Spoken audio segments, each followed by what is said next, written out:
Three, two, one. Hi there, my name is Ron, and I'll be your guide through your adventure in the game Fountains. Fountains is an indie game made by John Pyrewall and finally released on the 20th December on Steam and itch.io. It's a Souls-like Metroidvania RPG whose story revolves around the Fountain of Youth, one capable of giving eternal life, with those who drank from it being called the Ageless. A stranger, many times in the story compared to a being called the Zuper, another seemingly powerful entity capable of killing gods, is seen at the beginning of the story being thrown into a chasm and left to die. Stubborn as he is, however, he isn't just going to lie down and do so he ends up trying to get out anyways. The game combat system pretty much revolves around the use of swords and abilities, a mechanic that many fans of the Zelda series, especially the early ones, recognize. The sword variety is for such a small game very interesting, providing for as far as I've played funny ones like the swordfish. Magic and abilities here require the use of specific rings, each giving some sort of ability, which could be passive, like the beam parry ability, or active, like the laser projectile ability.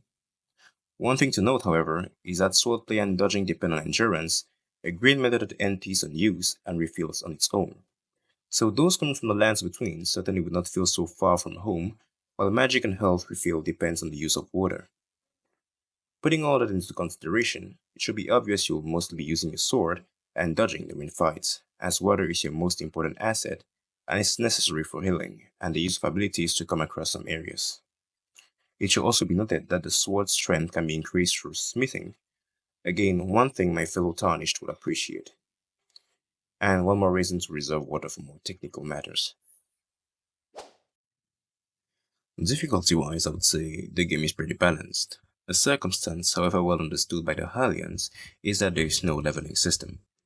One thing for which, for my members of the Lands Between, might seem a little of a deal breaker. But you have not to worry.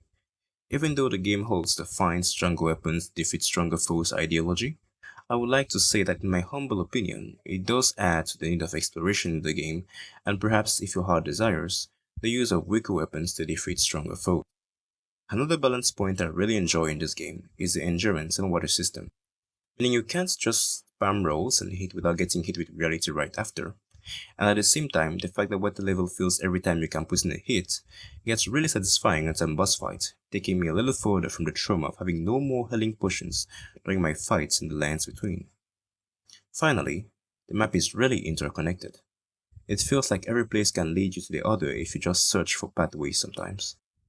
This, for some, can make for a good experience, as it makes some areas accessible faster as you discover more pathways as you progress, and for others, can make for a huge mess where finding your way is a hell sometimes. I love the interconnection personally, however, I wish it was easier to know in which order to go through some more specific dialogue perhaps. I must say, for it to be in the game, that it surprised me with the sheer amount of features in it, which, even though they might seem simple, add a lot of feeling to the game. The message system, which allows to leave a message for potential other players of the future to see. The fishing spot, which is a cozy area, reminding me of the time I spent struggling to catch some fish at Orden Village in Twilight Princess. The fun cat riding in the mines, of course, after paying a small fee. The ability to pet a cute dog and seemingly ended subscriptions with life. Literal turtle racing. And finally, the camera giving a full view of the landscape in some spots, which, as an aspiring game developer myself would say, is one of my favorite features. Even though I really love the game, I must mention some little negatives. First and most importantly, the possibility of getting stuck in some areas, especially during the fight I had against one of the bosses, where I got stuck on a rock, felt pretty bad, and the feeling that some bosses were literally falling on row with the attack, which, well, could seem alright, but then in some cases here seems a little forced and overdone. All in all, Fountains is a really good game for those who don't mind a reminder to Elden Ring and a pinch of Zelda to pass the time. It can be complete in a short time, even though some of you and I might simply need to, as many would say, get good and actually try harder. but it's a fair Souls-like with nice lore, which I definitely recommend. If you loved the video, don't forget to like and subscribe and activate notifications for my upcoming videos. This was your host Raion, and so tell me, will you try the game?